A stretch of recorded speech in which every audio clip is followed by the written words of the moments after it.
आज के इस वीडियो लेक्चर में बात करेंगे एंटी हाइपरटेंसिव, यानी कि जो हमारी ड्रग्स होती है हाइपरटेंशन को ट्रीट करने में काम आती है, जो हमारे ब्लड प्रेशर को कम करने में काम आती है, उसको हम बोलते हैं एंटी हाइपरटेंशन, यानी कि एंटी हाइपरटेंसिव इसको बोल सकते हैं हम, एंटी हाइपरटेंसिव ड्रग भी उसको हम बोल सकते हैं। ठीक है, अब इसमें हमारी दो क्लास आती हैं। पहली कौन सी आती है इसमें? फर्स्ट आती है रेनिन एंजियोटेंसिन सिस्टम इनहिबिटर्स, यानी कि जो पिछले वीडियो लेक्चर मैंने बताया था उसमें कि रेनिन एंजियोटेंसिन सिस्टम होता क्या है, बॉडी के अंदर कैसे काम करता है, उसके बारे में मैंने पिछली वीडियो में बता रखा है, तो आप वहां जाकर देख सकते हैं। तो इसमें फर्स्ट ड्रग आती है इसके अंदर हमारी रेनिन एंजियोटेंसिन सिस्टम इनहिबिटर्स। इससे नाम से पता लग रहा है कि रेनिन एंजियोटेंसिन सिस्टम, यानी कि जो हमारा रेनिन एंजियोटेंसिन सिस्टम है वो जो काम करता है उसको इनहिबिट करती है। ये ड्रग्स क्या करती है? इनहिबिट करती है। ठीक है, यानी कि जो रेनिन एंजियोटेंसिन सिस्टम है उसको इनहिबिट कर देगी। अब इसमें ड्रग्स आती हैं, कैसे काम करते हैं देखेंगे हम यहाँ से। फर्स्ट इसमें आती है एस इनहिबिटर्स। अब एस हमने पिछली वीडियो में पढ़ा था। एस का मतलब क्या होता है मैं दोबारा आपको बता देता हूँ। ठीक है, अब एस का मतलब क्या होता है यहाँ पे? एस का मतलब होता है एंजियोटेंशन कन्वर्टिंग एंजाइम, यानी कि जो एंजियोटेंशन कन्वर्टिंग एंजाइम है जो क्या कर रहा था बॉडी के अंदर हमारे, क्या कर रहा था वो एंजियोटेंशन 1 को एंजियोटेंशन 2 में कन्वर्ट कर रहा था। ठीक है, वो कन्वर्ट होने की वजह से क्या होता है? एल्डोस्टेरोन से क्या कर रहा था बॉडी में? एल्डोस्टेरोन क्या कर रहा था? सोडियम वाटर की टेंशन कोज कर रहा था। ठीक है, तो इसमें क्या होगा? एंजियोटेंशन कन्वर्टिंग एंजाइम जो है वो क्या करेगा? इसमें क्या करेगा? वो एंजियोटेंशन 1 को 2 में कन्वर्ट कर देगा। लेकिन हम इसको इनहिबिट कर रहे हैं, रोकना है हमने ब्लड प्रेशर कम करना है, तो इसलिए हम इसके इनहिबिटर दे देंगे। इसलिए हम नाम होती है कि एंजियोटेंशन कन्वर्टिंग एंजाइम इनहिबिटर्स, यानी कि जो इस एंजाइम को क्या करेंगे? इनहिबिट करेंगे। तो इसमें ड्रग्स कौन सी आती है देख लेंगे। इसमें ड्रग्स आती है कैप्टोप्रिल, जिसमें प्रिल लग लास्ट में, हम यहाँ देखेंगे कि इसमें लास्ट में क्या लग रहा है? सब में प्रिल लग रहा है, प्रिल। तो प्रिल से हमको पता लगता है कि क्या होती है हमारी एस इनहिबिटर्स। जहां भी प्रिल आ गया वहां क्या होगा? एस इनहिबिटर्स होगा। ठीक है, अब इसमें कौन सी ड्रग आ गई?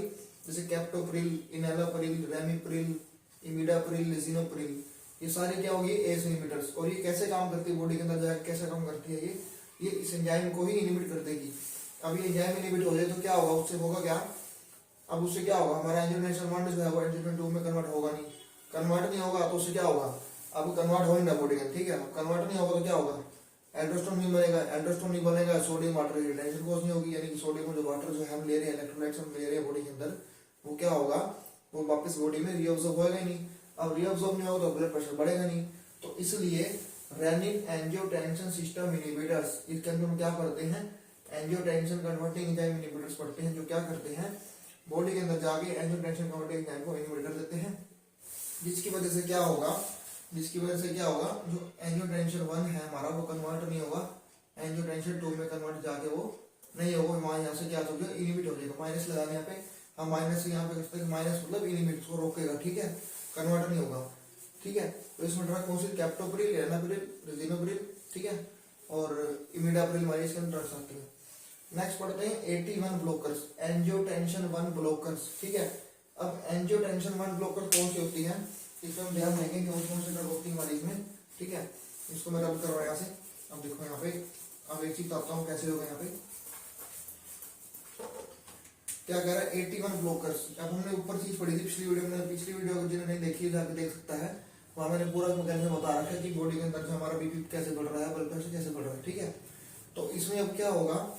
इसमें 81 ब्लॉक कह रहा हूँ। ठीक है, अब हमने पढ़ा था पिछले मैकेनिज्म कि लीवर होता है। अब लीवर से क्या हो रहा है? एंजियोटेंशन क्या बन रहा है भाई? एंजियोटेंशन हमारा स्प्लिट हो रहा है। ठीक है, जो कन्वर्ट हो रहा है किसमें? 81 में, with the help of renin. ठीक है, रेनिन की हेल्प से वो क्या हो रहा है? 81 में कन्वर्ट हो रहा है। अब 81 से कन्वर्ट किसमें हो रहा है भाई? 82 में। ठीक है, with the help of S तो हमने पढ़ दिया, angiotensin converting enzyme inhibitors, captopril, lisinopril, ramipril, imidapril. ठीक है, वो हमने पढ़ ली। अब 82 से क्या कर रहा है वो? 81 के रिसेप्टर पे बाइंड करेगा। कहाँ बाइंड करेगा? रिसेप्टर पे। ठीक है, रिसेप्टर पे बाइंड करेगा। तो इस जो बाइंडिंग हो रही है 82 की 81 रिसेप्टर पे बाइंड होगी, उसको कौन रोकेगा? 81 ब्लॉकर्स, यानी कि लोसार्टन, वल्सार्टन, टेलमिसार्टन, ओल्मेसार्टन। जहां भी सार्टन वर्ड आ गया, सार्टन, ठीक है, SARTAN, जहां भी सार्टन वर्ड आ जाएगा उसको हम क्या कहेंगे? 81 ब्लॉकर्स होते हैं हमारे ये, लोसार्टन, टेलमिसार्टन, वल्सार्टन, ओल्मेसार्टन। तो ये सार्टन जो जितनी भी होती है हमारी क्या करती हैं? 81 की ब्लॉकेज करती है, यानी कि 82 जो है वो 81 रिसेप्टर पे बाइंड नहीं होगा। अब बाइंड नहीं होगा तो क्या होगा? वहां से हमारा एल्डोस्टेरोन नहीं बनेगा। एल्डोस्टेरोन बनेगा नहीं तो हमारा क्या होगा, सोडियम वाटर की रिटेंशन होगी नहीं बॉडी के अंदर। अब रिटेंशन नहीं होगी तो हमारा ब्लड प्रेशर बढ़ेगा नहीं, तो ऑब्वियसली हमारा जो ब्लड प्रेशर है बॉडी का जो ब्लड प्रेशर है वो क्या हो जाएगा, कम हो जाएगा। तो इसमें कौन से आते हैं, 81 ब्लॉकर्स। नाम से पता लग रहा है कि एंजियोटेंशन 1 ब्लॉकर, यानी कि एंजियोटेंशन 1 ब्लॉकर कह रहा हो, जो रिसेप्टर्स होते हैं एंजियोटेंशन 1 के उसको ब्लॉक कर देगा यहाँ पे, ठीक है। इसमें ड्रग्स आ गई लोरसाटन, टेलमिसाटन, वल्साटन एंड ऑल्मेसाटन, ठीक है। तो इसमें आ गई 81 ब्लॉकर्स। अब इसमें पढ़ते हैं डायरेक्ट रेनिन इनहिबिटर्स। हमने पिछली वीडियो में बात करी थी कि जो हमारा रेनिन होता है वो कैसे काम करता है, ठीक है।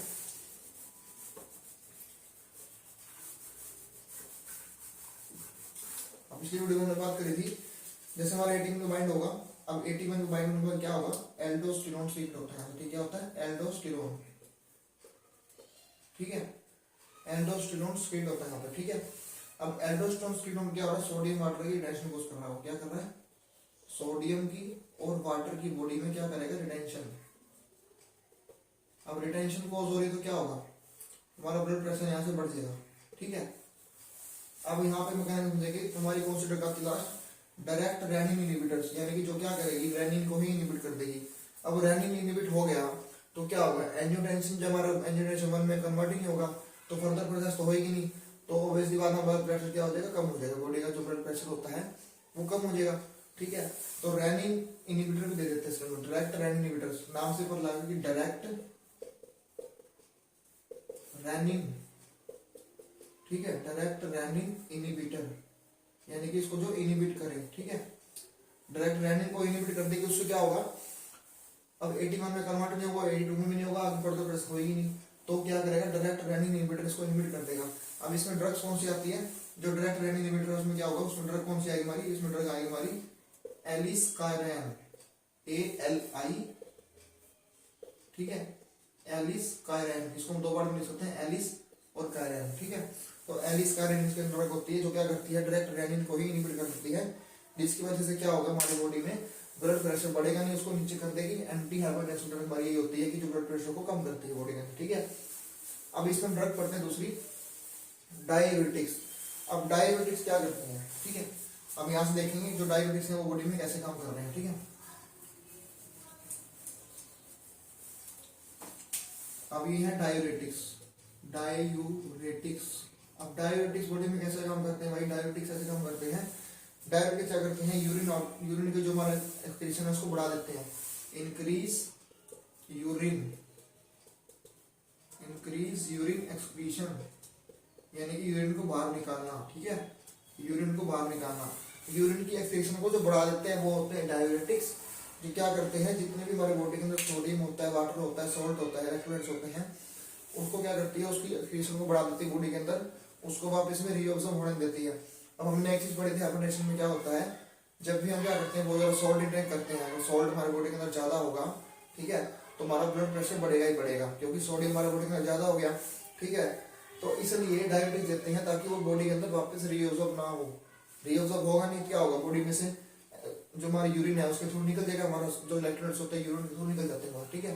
तो डायबिटिक कैसे काम करते हैं, वो क्या करते हैं, वो इस यूरिन की एक्सक्रीशन को बढ़ा देते हैं। अब यूरिन की एक्सक्रीशन बढ़ जाएगी तो क्या होगा, यूरिन हमारे जो इलेक्ट्रोलाइट्स होते हैं, सोडियम हो गया, वाटर हो गया, जितने भी बॉडी के अंदर इलेक्ट्रोलाइट्स होते हैं वो क्या होते हैं, यूरिन में ही एक्सक्रीट आउट हो जाते हैं। अब यूरिन में निकल जाएंगे बाहर, तो यूरिन अब बाहर निकल गए तो रीअब्सॉर्ब होगा नहीं, तो बॉडी जो ब्लड प्रेशर है वो क्या हो जाएगा, कम हो जाएगा यहाँ से, ठीक है। इसमें ड्रग्स होती है हमारी क्लोरथैलिडोन, इंडाकोमाइड्स, फ्यूरोसमाइड, टोएसमाइड, ठीक है, ये ड्रग्स इसके अंदर आती है डायबिटीज के अंदर, ठीक है, क्लोरथैलिडोन, इंडाकोमाइड, फ्यूरोसमाइड, टोएसमाइड, ठीक है। और इसमें एक आती है स्पाइरोनोलैक्टोन। अब स्पाइरोनोलैक्टोन, ठीक है, ये कैसे काम करती है, ये काम करती है एल्डोस्टेरोन को इनहिबिट कर देगी। हमने बात पढ़ी थी, एल्डोस्टेरोन क्या करता है, सोडियम वाटर की रिटेंशन को करता है बॉडी के अंदर। अब सोडियम और वाटर की रिटेंशन ही नहीं होगी तो ब्लड प्रेशर बढ़ेगा नहीं वहां से, क्योंकि वो यूरिन के थ्रू बाहर निकलते हैं बॉडी में। अब जितना जो अब यूरिन हो गया, मान लो यूरिन, अब यूरिन हो गया या हमको पसीना ज्यादा आता है, ठीक है, तो उसमें भी क्या होता है, हमारा जो जो वाटर की और सोडियम की रिटेंशन होती है वो वहां से कम हो जाती है, बढ़ती नहीं है उसके अंदर, ठीक है। तो डायबिटीज में भी काम करता है यूरिन एक्सक्रीशन के ऊपर। जो हमारे यूरिन का जो आउटपुट होता है, डेली आउटपुट यूरिन का होता है, कितना होता है, 1 to 2 लीटर होता है, लेकिन उसको वो बढ़ा देता है, 3 से 4 लीटर कर देता है उसको, ताकि जो सोडियम है, वाटर है, वो बॉडी के थ्रू निकल जाए, जो यूरिन के थ्रू बाहर जो निकल जाएगा, ठीक है। तो अब इसमें कौन सी ड्रग आती है, स्पाइरोनोलैक्टोन। स्पाइरोनोलैक्टोन कैसे काम करती है, वो क्या करती है, वो एल्डोस्टेरोन को इनहिबिट करती है। Inhibit the aldosterone. अब एल्डोस्टेरोन इनहिबिट हो जाएगा तो वहां से क्या होगा, सोडियम वाटर की रिटेंशन होगी नहीं बॉडी के अंदर। अब रिटेंशन नहीं होगी तो मतलब रीअब्सॉर्ब होगा नहीं, रीअब्सॉर्ब होगा नहीं, क्यों नहीं होगा, क्योंकि डायरेक्टली दे रहे भाई, ठीक है। तो एल्डोस्टेरोन को इनहिबिट करेगी, सोडियम वाटर की रिटेंशन बॉडी के अंदर होगी नहीं, तो क्या होगा, ब्लड प्रेशर हमारा डाउन आ जाएगा यहाँ से, ठीक है, डिक्रीज इन बीपी हो जाएगा यहाँ से। तो ये मैकेनिज्म होता है स्पाइरल नेफ्रॉन का। और बाकी जो डायबिटिक्स पड़ी है वो कैसे काम करती है, यूरिन एक्सक्रीशन को बढ़ा देती है बस। मेनली जितनी भी डायबिटिक्स होती है वो काम क्या करती है मेरी बॉडी के अंदर, यूरिन की एक्सक्रीशन को बढ़ाना बस। इसका मेन मैकेनिज्म ये होता है। अगर कहीं भी आपको पूछा जाए तो क्या होता है इसका मैकेनिज्म, यूरिन की एक्सक्रीशन को बढ़ाना, ठीक है। इसमें अगर हम पढ़ सकते हैं स्पेसिफिक कि स्पाइरोनोट्रेन कैसे काम कर रही है, वो क्या करेगी, एल्डोस्टेरोन को इनहिबिट कर देगी, ठीक है। तो ये हमारी ड्रग्स थी, पहले रेनिन एंजियोटेंसिन सिस्टम में पढ़े, एस इनहिबिटर पढ़े, उसके बाद उसको पढ़ा हमने 81 ब्लॉकर्स पढ़े, फिर डायरेक्ट रेनिन इनहिबिटर पढ़ा हमने एलिस्काराइड, ठीक है, जो रेनिन को ही इनहिबिट कर देती है। फिर हमने पढ़ा डायबिटिक्स। अब इसकी बाकी जो 2 क्लासिफिकेशन की रह रही है वो मैं नेक्स्ट वीडियो में बताऊंगा, ठीक है। तो नेक्स्ट वीडियो देखने के लिए चैनल को सब्सक्राइब करें, लाइक करें और नोटिफिकेशन को ऑन करें, ताकि ऐसी वीडियो देखने के लिए हमेशा आप तैयार रहें और मैं भी ऐसी वीडियो बनाने के लिए हमेशा तैयार रहूँ, ठीक है। तो इस वीडियो को